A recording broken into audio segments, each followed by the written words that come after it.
ओम शांति। अगर हम अपने आप से पूछें कि पहला पुरुषार्थ क्या है और अंतिम पुरुषार्थ क्या है, तो हमारे मन में डेफ़िनेटली ये आएगा कि निराकारी स्वरूप की स्थिति का अनुभव करना, यहीं से हमारी शुरुआत होती है और इसी अभ्यास को करते-करते इस स्थिति को पाना यही अंतिम लक्ष्य भी है। तो इस स्वरूप की क्या गहराई है, इसको बाबा ने हमें समय-समय पर बताया है। 5 स्वरूप का भी जो अभ्यास करते हैं, उसमें भी यह मुख्य अभ्यास है। और ब्रह्मा बाबा के भी जो लास्ट 3 शब्द थे, निराकारी, निर्विकारी, निरंकारी, उसमें भी पहला शब्द यही था। लेकिन ये जो स्वरूप है, निराकारी स्वरूप, इसका प्रैक्टिकल एप्लीकेशन क्या है? इससे क्या-क्या फ़ायदे होते हैं? इस अभ्यास को हमें कैसे करना है? इसके बारे में बाबा ने आज हमें काफ़ी गहराई से बताया है। तो अभी तक भी आप सारे भाई-बहन इस अभ्यास को करते ही रहे होंगे, सभी करते ही हैं।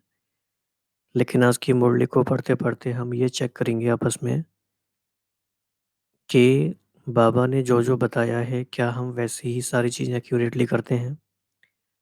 और उसमें कोई भी गैप अगर हमें कहीं लगता है, तो वो आज की मुरली की हेल्प से हमें भरना है।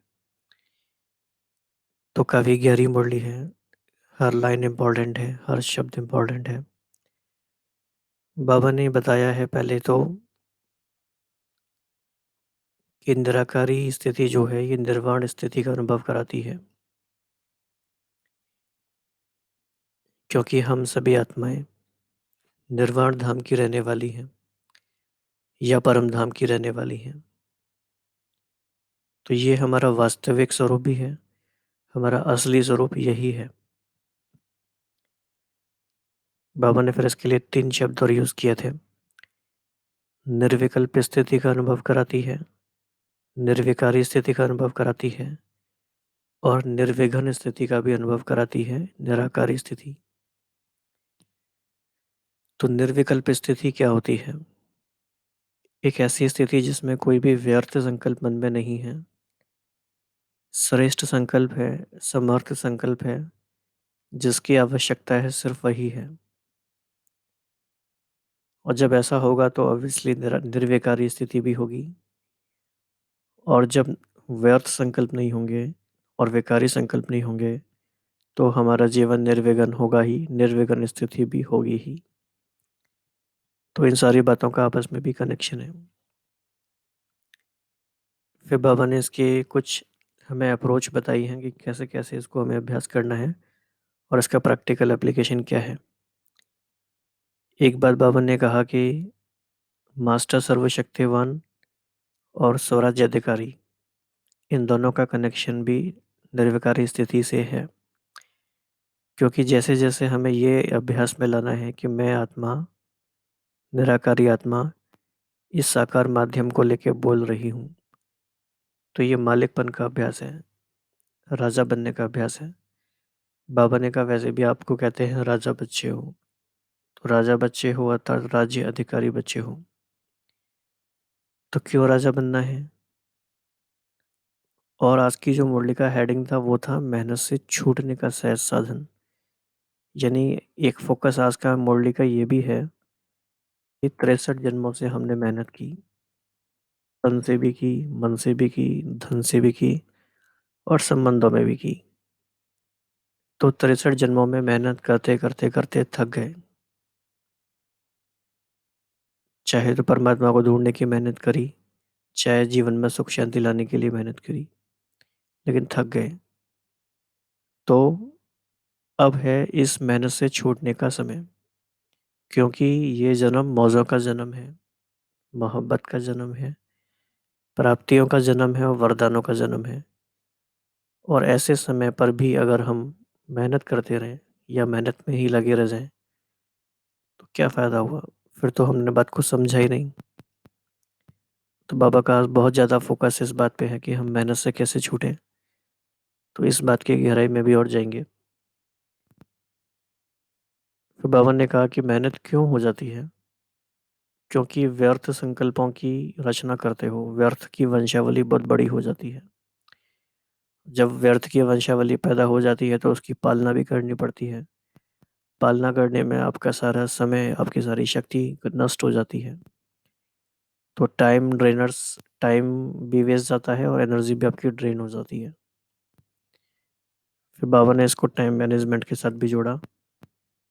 बाबा ने कहा कि अगर मालिक को ही, अर्थात राजा को ही समय का महत्व नहीं है, तो फिर जो उसके कर्मचारी हैं, अर्थात जो शक्तियां हैं, वो भी टाइम पे बुलाने पे फिर नहीं आती। क्योंकि शक्तियां भी सोचती हैं कि जब राजा को ही महत्व नहीं है तो हम क्यों जाएं। तो कैसे देखो आप, निराकारी स्थिति का कहाँ कहाँ कनेक्शन है। स्वराज्य अधिकार के संग भी हो गया, और इस जन्म की श्रेष्ठ प्राप्तियों के संग भी हो गया, मेहनत से छूटने में भी हो गया, व्यर्थ संकल्पों को समाप्त करने में भी हो गया, टाइम मैनेजमेंट में भी हो गया। और इन सारी बातों का एक फंडामेंटल और बात है कि ये एक सीक्रेट है कि जैसे स्वरूप में स्थित होते हैं, उस स्वरूप की गुण और शक्तियाँ अनुभव होने लगती हैं। इस बात को समझाने के लिए बाबा ने बहुत आसान एग्जाम्पल दिया है। मान लीजिए आप किसी ने सोच कोई कुमारी है या कोई माता है, अगर वो सोचती है कि मैं माँ हूँ, तो जैसे ही उसने सोचा मैं माँ हूँ, तो उसके अंदर किस तरह के गुण और शक्तियाँ आएंगी। उसके अंदर आएंगे ममता वाला प्रेम भाव आएगा, त्याग करने का संस्कार आ सकता है, रहम भाव आएगा, पालना करने का संस्कार आएगा। तो बाबा ने एग्जाम्पल दिया। दूसरा एग्जाम्पल हम सोच सकते हैं कि कोई सोचे कि मैं डॉक्टर हूँ, तो डॉक्टर के जो गुण और शक्तियाँ होते हैं वो याद आएंगी कि मुझे क्या करना है, मेरा कर्तव्य क्या है। तो ऐसे हम बहुत सारे एग्जाम्पल लेके सोच सकते हैं, लेकिन अभी हमारा यहाँ फोकस है कि मैं निराकारी स्वरूप में हूँ, तो उसके गुण और उसकी शक्तियाँ हमें अनुभव होने लगती हैं। और देखा जाए तो सारे गुण निराकारी स्थिति में अनुभव होते ही हैं, और सारी शक्तियाँ भी अनुभव होती हैं। तो ऐसी बहुत सारी बातें आज हम देखते जाएंगे, अनुभव करते जाएंगे। तो इस संकल्प के साथ आज की मुरली की शुरुआत करेंगे कि मैं आत्मा अभी अभी परम धाम से इस शरीर में आई हूँ।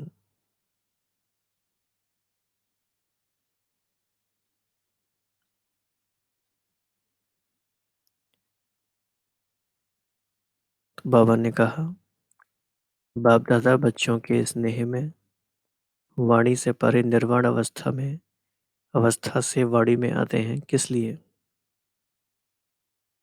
बाबा वाणी से परे निर्वाण अवस्था से वाणी में आते हैं किस लिए।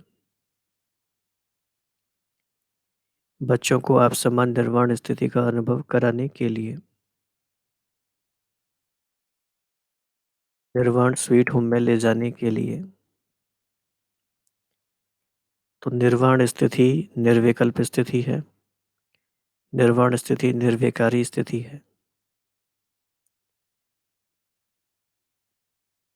कुछ दिन पहले मुरली में बाबा ने कहा था कि दिन में बार बार इस स्थिति का अनुभव करो। तो निर्वाण स्थिति से निराकारी सो साकार स्वरूपधारी बन वाणी में आते हैं। साकार में आते भी निराकारी स्वरूप की स्मृति स्मृति में रहती है।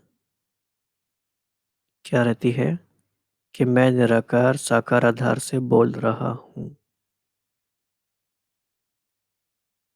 तो क्या हमें ये स्थिति रह सकती है।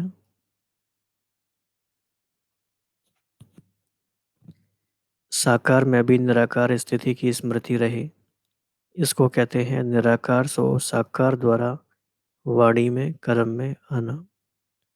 असली स्वरूप निराकार है, साकार आधार है।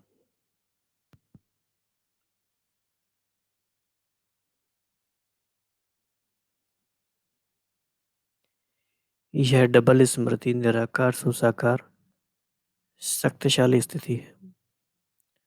साकार का आधार लेते निराकार स्वरूप को भूलो नहीं, भूलते हो इसीलिए याद करने की मेहनत करनी पड़ती है। तो मुरली को सुनते-सुनते ही आप अपने चारों ओर नज़र दौड़ाएँ। Look at the things around you and visualize this thing कि you, the soul, the master, seeing through your eyes, using the medium of your body। शरीर का आधार लेकर के आप आँखों से चारों ओर देख रहे हैं।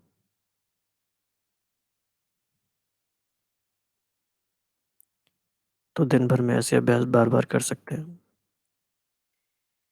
तो जैसे लौकिक जीवन में अपना शारीरिक स्वरूप स्वतः ही याद रहता है कि मैं फलाना व फलानी इस समय यह कार्य कर रही हूँ या कर रहा हूँ। कार्य बदलता है लेकिन मैं फलाना हूँ यह नहीं बदलता, ना भूलता है। तो ये इम्पोर्टेंट लाइन है कि एक बैकग्राउंड स्मृति हमेशा रहती ही है। कार्य बदलता रहेगा लेकिन ये तो थोड़ी भूलेगा मैं कौन हूँ। ऐसे ही मैं निराकार आत्मा हूँ। यह असली स्वरूप कोई भी कार्य करते स्वतः और सदा याद रहना चाहिए। तो ये फोकस का पॉइंट है। जब एक बार स्मृति आ गई, परिचय भी मिल गया, मैं निराकार आत्मा हूँ। परिचय अर्थात नॉलेज। तो नॉलेज की शक्ति द्वारा स्वरूप को जान लिया।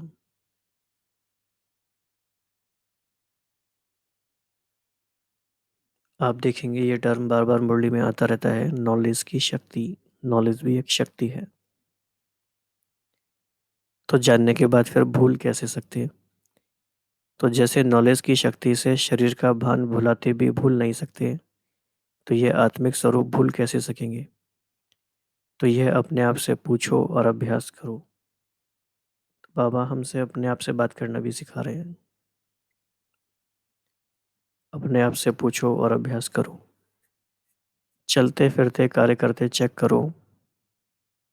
निराकार सो साकार आधार से यह कार्य कर रहा हूँ। तो स्वतः ही निर्विकल्प स्थिति, निराकारी स्थिति, निर्विघ्न स्थिति सहज रहेगी।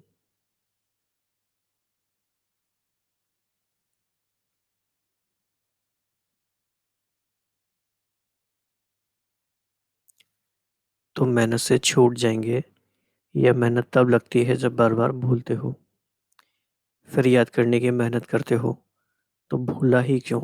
भूलना चाहिए। तो बाप दादा पूछते हैं आप हो कौन? साकार हो व निराकार हो? तो सच में तो हम निराकार ही हैं। निराकार होते हुए भूल क्यों जाते हो? असली स्वरूप भूल जाते और आधार याद रहता तो स्वयं पर ही हंसी नहीं आती कि ये क्या करते हैं। तो अभी हंसी आती है ना। तो बाबा जब ये यूज़ कर रहे हैं सेंटेंस तो इसका कोई मीनिंग है।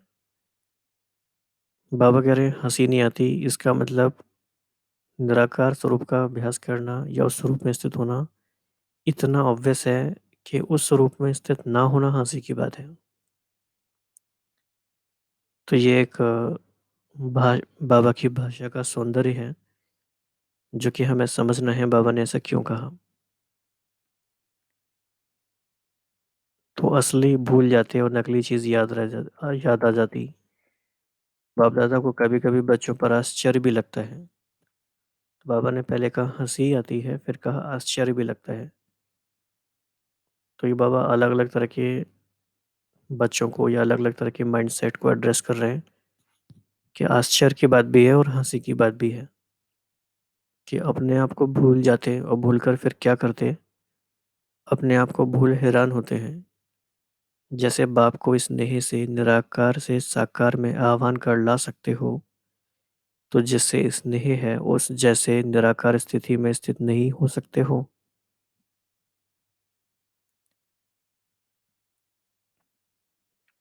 तो बाप दादा बच्चों की मेहनत देख नहीं सकते हैं। मास्टर सर्वशक्तिवान और मेहनत। तो मास्टर सर्वशक्तिवान सर्व शक्तियों के मालिक हो। जिस शक्ति को जिस भी समय शुभ संकल्प से आह्वान करो, वह शक्ति आप मालिक के आगे हाजिर है। तो आप देखो कि यहाँ से टॉपिक का थोड़ा सा ट्रांजिशन हो रहा है। बाबा ने अभी तक हमें बताया कि इसका क्या महत्व है। अब बाबा बता रहे हैं कि क्योंकि आप मास्टर सर्वशक्तिवान हो तो इतना तो कर ही सकते हो। तो ऐसे मालिक जिसकी सर्व शक्तियाँ सेवाधारी हैं, वह मेहनत करेगा, वह शुभ संकल्प का ऑर्डर करेगा। क्या करेगा? राजे हो ना कि प्रजा हो। वैसे भी जो योग्य बच्चा होता है उसको क्या कहते हैं? राजा बच्चा कहते हैं ना। तो आप कौन हो? राजा बच्चे हो कि अधीन बच्चे हो? तो ये बहुत प्यारा टाइटल है। कुछ बड़ी बड़ी बातें याद भी ना रहें, ये तो याद रहेगी राजा बच्चे हैं। बाबा ने क्यों कहा राजा बच्चे हैं वो भी याद रहेगा। क्योंकि अधिकारी आत्माएं होना, तो यह शक्तियाँ, यह गुण, यह सब आपके सेवाधारी हैं। आह्वान करो और हाजिर। जो कमजोर होता है वह शक्तिशाली शस्त्र होते हुए भी कमजोरी के कारण हार जाते हैं। तो आप कमजोर हो क्या? बहादुर बच्चे हो ना। तो पहले बाबा ने कहा राजा बच्चे हैं, फिर बाबा ने कहा बहादुर बच्चे हो। तो सर्वशक्तिवान के बच्चे कमजोर हों तो सब लोग क्या कहेंगे? अच्छा लगेगा? तो आह्वान करना, ऑर्डर करना सीखो। लेकिन सेवाधारी ऑर्डर किसका मानेगा? जो मालिक होगा। तो बाबा ने आज हमें कुछ कुछ बातों पे कहा है सीखो। क्या क्या सीखो? पहले बाबा ने कहा कि अपने आप से बात करना सीखो। बाबा ने यह कहा कि अपने आप से पूछो और अभ्यास करो। अपने आप से पूछो और अभ्यास करो। फिर बाबा ने कहा कि आह्वान करना, ऑर्डर करना सीखो। राइट। मालिक स्वयं सेवाधारी बन गए और मेहनत करने वाले तो सेवाधारी हो गए ना। तो मन की मेहनत से अब छूट गए। शरीर के मेहनत की यज्ञ सेवा अलग बात है। वह भी यज्ञ सेवा के महत्व को जानने से मेहनत नहीं लगती है। तो बाबा ये क्लियर कर रहे हैं कि कहीं बच्चे ये ना समझ लें कि मेहनत से मुक्त हो गए मतलब कुछ करना ही नहीं है, सेवा भी नहीं करनी है। ऐसा नहीं है। सेवा एक्चुअली उसका महत्व जानने के कारण वो मेहनत नहीं लगती। तो एक ये साइकोलॉजिकल इम्पैक्ट भी इस बात का है कि मेहनत हमें उस चीज़ में लगती है जिसका महत्व नहीं जानते। तो जब मधुबन में संपर्क वाली आत्माएं आती हैं और देखती हैं इतनी संख्या की आत्माओं का भोजन बनता है और सब कार्य होता है, तो देख देख कर समझती हैं कि ये इतना हार्ड वर्क कैसे करते हैं। उन्हों को बड़ा आश्चर्य लगता है इतना बड़ा कार्य कैसे हो रहा है। लेकिन करने वाले ऐसे बड़े कार्य को भी क्या समझते हैं? सेवा के महत्व के कारण तो यह खेल लगता है, मेहनत नहीं लगती। ऐसे महत्व के कारण, बाप से मोहब्बत होने के कारण मेहनत का रूप बदल जाता है। तो ऐसे मन की मेहनत से अब छूटने का समय आ गया है। द्वापर से ढूंढने की, तड़पने की, पुकारने की मन की मेहनत करते आए हो। तो ये काफ़ी इम्पैक्टफुल लाइन्स हैं आज की मुरली से। तो कौन सा समय है अब? ये मेहनत से छूटने का समय है।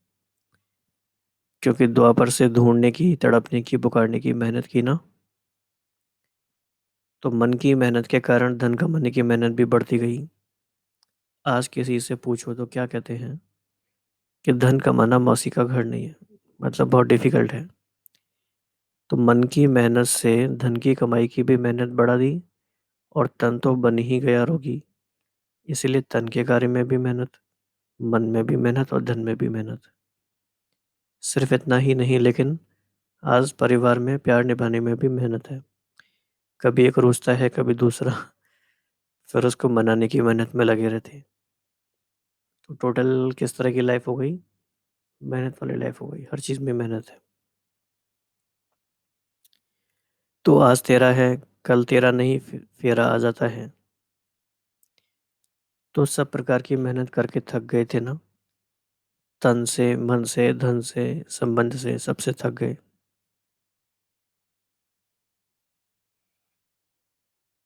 तो बाप दादा पहले मन की मेहनत समाप्त कर देते क्योंकि बीज है मन।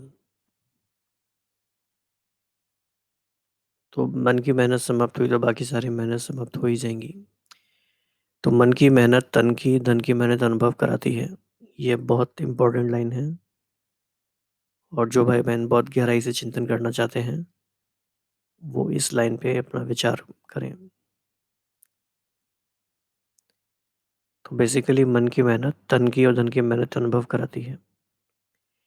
जब मन ठीक नहीं होगा तो कोई कार्य होगा तो कहेंगे आज यह होता नहीं।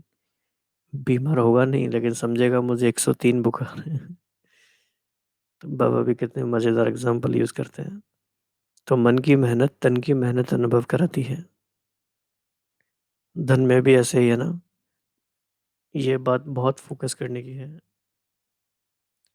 तो मन थोड़ा भी खराब होगा तो कहेंगे बहुत काम करना पड़ता है, कमाना बड़ा मुश्किल है, वायुमंडल खराब है। और जब मन खुश होगा तो कहेंगे कोई बड़ी बात नहीं है, हो जाएगा। काम वही होगा लेकिन मन की मेहनत धन की मेहनत भी अनुभव कराती है। मन की कमजोरी वायुमंडल की कमजोरी में लाती है। ये भी एक इम्पॉर्टेंट बात है। हमारे चारों ओर का वातावरण का प्रभाव हमारे ऊपर आने लगता है जब हमारा मन कमजोर होता है। यानी कह सकते हैं कि ये मेंटल इम्यूनिटी जब वीक हो जाती है तो वायुमंडल का प्रभाव आना शुरू हो जाता है। तो बाप दादा बच्चों के मन की मेहनत देख नहीं सकते। 63 जन्म मेहनत करी, अब एक जन्म मौजों का जन्म है, मोहब्बत का जन्म है, प्राप्तियों का जन्म है, वरदानों का जन्म है, मदद लेने का मदद मिलने का जन्म है। फिर भी इस जन्म में मेहनत क्यों? तो ये बात भी हमें याद रखनी है कि ये समय किस लिए है। मौज का, मोहब्बत का, प्राप्तियों का, वरदान का और मदद का। तो अब मेहनत को मोहब्बत में परिवर्तन करो, महत्व से खत्म करो। तो आज बाप दादा आपस में बहुत चट चट कर रहे थे बच्चों की मेहनत पर। तो क्या करते हैं? बाप दादा मुस्कुरा रहे थे कि मन की मेहनत का कारण क्या बनता है, क्या करते हैं? टेढ़े भाग के बच्चे पैदा करते जिनका कभी मुंह नहीं होता, कभी टांग नहीं होती, कभी बाह नहीं होती। ऐसे व्यर्थ की वंशावली बहुत पैदा करते हैं। और फिर जो रचना की तो क्या करेंगे? उसको पालने के कारण मेहनत करनी पड़ती है। तो व्यर्थ संकल्प किए फिर उनको पालते हैं। ऐसी रचना रचने के कारण ज़्यादा मेहनत कर थक जाते हैं और दिल शिकस्त भी हो जाते हैं। बहुत मुश्किल लगता है अच्छा लेकिन है बड़ा मुश्किल। छोड़ना भी नहीं चाहते और उड़ना भी नहीं चाहते।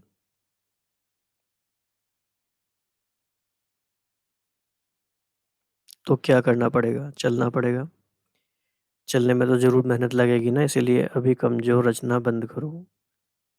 तो आज बाबा का ये तीसरा इंस्ट्रक्शन है देखा जाए तो। कमज़ोर रचना बंद करो तो मन की मेहनत से छूट जाएंगे। फिर हंसी की बात क्या कहते हैं? बाप कहते ये रचना क्यों करते? तो जैसे आजकल के लोग कहते हैं ना कि क्या करें ईश्वर दे देता है, दोष सारा ईश्वर पर लगाते हैं। ऐसी यह व्यर्थ रचना पर क्या कहते, हम चाहते नहीं है लेकिन माया आ जाती है। तो हमारी चाहना नहीं है लेकिन हो जाता है। इसीलिए सर्वशक्तिवान बाप के बच्चे मालिक बनो, राजा बनो, कमजोर अर्थात अधीन प्रजा, मालिक अर्थात शक्तिशाली राजा। तो आह्वान करो मालिक बन करके, स्वस्थिति के श्रेष्ठ सिंहासन पर बैठो।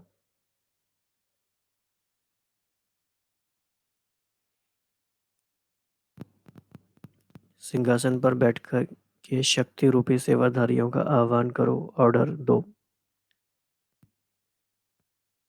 तो ये भी एक बहुत अच्छा अभ्यास है। ब्रह्मा बाबा ने भी ये अभ्यास काफ़ी लंबे समय तक किया, स्वराज अधिकारी बनने का, अपनी दरबार लगाने का। ये काफ़ी इंटरेस्टिंग, काफ़ी रमणीक अच्छा अभ्यास है। तो डेली भी कर सकते हैं लेकिन वंस इन ए वीक इसे फुल फ्लैश तरीके से कर सकते हैं। पूरा 1 घंटा निकाल करके अपने स्वराज दरबार लगा सकते हैं और वीकली ऑडिट कर सकते हैं।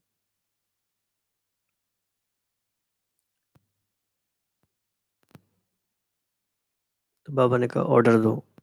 तो हो नहीं सकता कि आपके सेवाधारी आपके ऑर्डर पर ना चले। फिर ऐसे नहीं कहेंगे क्या करें, सहन शक्ति ना होने के कारण मेहनत करनी पड़ती है, सामान्य की शक्ति कम थी इसीलिए ऐसा हुआ। आपके सेवाधारी समय पर कार्य में ना आवे तो सेवाधारी क्या हुए? कार्य पूरा हो जाए फिर सेवाधारी आए तो क्या हुआ? तो जिसको स्वयं समय का महत्व है, उसके सेवाधारी भी समय पर महत्व जान हाजिर होंगे। अगर कोई भी शक्ति व गुण समय पर इमर्ज नहीं होती है तो इसे सिद्ध है कि मालिक को समय का महत्व नहीं है। ये बहुत गहरा महावाक्य है ये। इस पे बहुत अच्छे से विचार करना है आपको कि हमारी शक्तियाँ, हमारे गुण समय पर इमर्ज क्यों नहीं होते। इसका कारण है कि हमें खुद ही समय का महत्व नहीं है। और ये बहुत ही गहरा टॉपिक है, इसकी बड़ी सारी लेयर्स हैं, परतें दर परतें हैं। समय का महत्व हम कैसे समझें? तो क्या करना चाहिए? सिंहासन पर बैठना अच्छा या मेहनत करना अच्छा? तो अभी इसमें समय देने की आवश्यकता नहीं है। मेहनत करना ठीक लगता है या मालिक बनना ठीक लगता है? क्या अच्छा लगता है?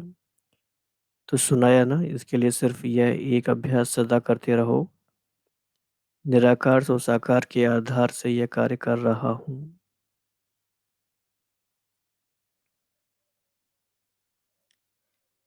तो करावन हार बन कर्मेंद्रियों से कराओ। अपने निराकारी वास्तविक स्वरूप को स्मृति में रखेंगे तो वास्तविक स्वरूप के गुण शक्तियाँ स्वतः ही इमर्ज होंगे।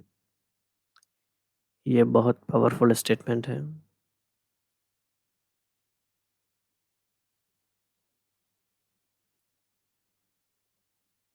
तो जैसा स्वरूप होता है वैसे गुण और शक्तियाँ स्वतः ही कर्म में आते हैं।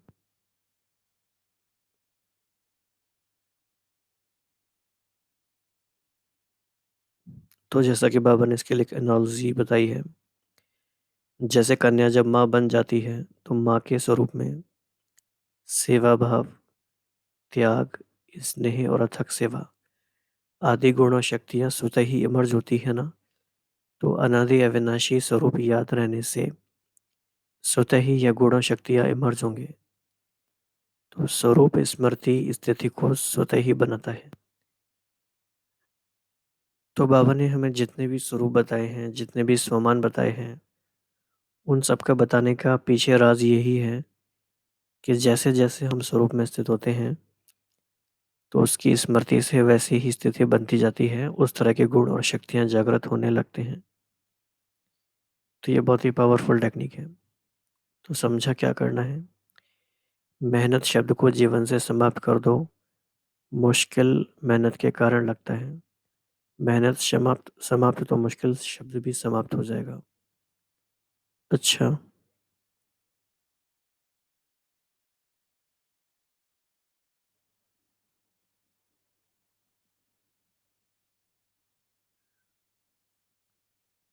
तो सदा मुश्किल को सहज करने वाले,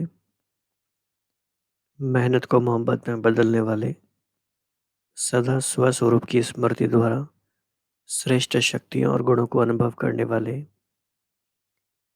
सदा बाप को स्नेह का रिस्पॉन्ड देने वाले, बाप समान बनने वाले, सदा श्रेष्ठ स्मृति के श्रेष्ठ आसन पर स्थित हो, मालिक बन सेवाधारियों द्वारा कार्य कराने वाले, ऐसे राजे बच्चों को, मालिक बच्चों को बाप दादा का याद प्यार और नमस्ते।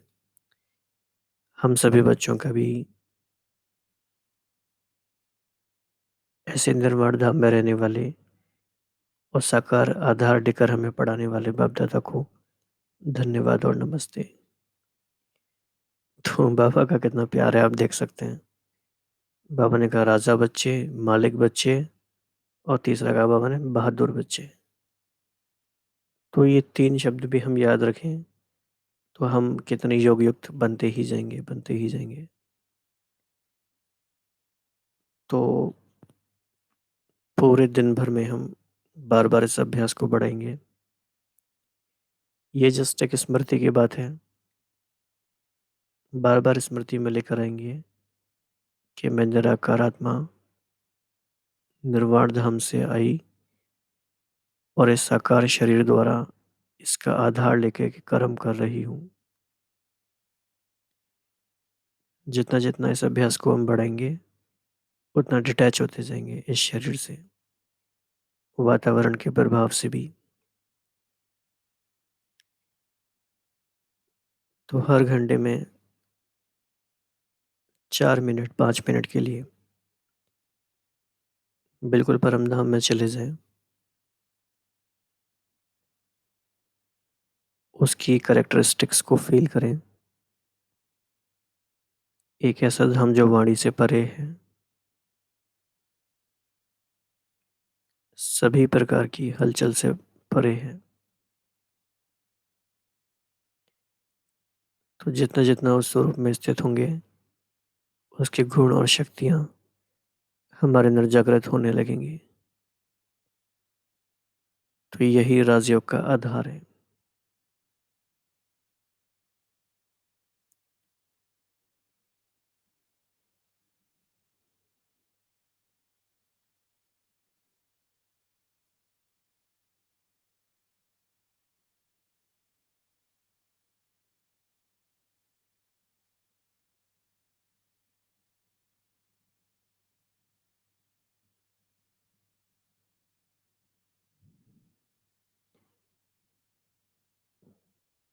तो आज हमने पढ़ा निराकारी स्वरूप की स्थिति क्या है, उसके क्या फ़ायदे हैं, कैसे करना है और मुख्य-मुख्य स्वमान के संग इसका क्या कनेक्शन है। तो आप भी इस अभ्यास को करते रहें और भी भाई-बहनों को इसकी स्मृति दिलाएँ। उनको भी आज की मुरली पढ़ने के लिए इंस्पायर करें,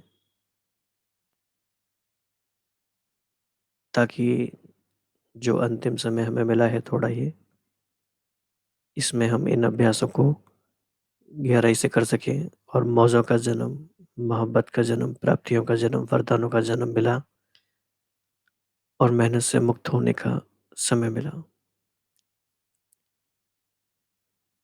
तो इसी अभ्यास के साथ कंप्लीट करेंगे कि मैं निराकारी आत्मा इस साकार शरीर के माध्यम से अपने पार्ट को प्ले कर रहे हैं। ओम शांति।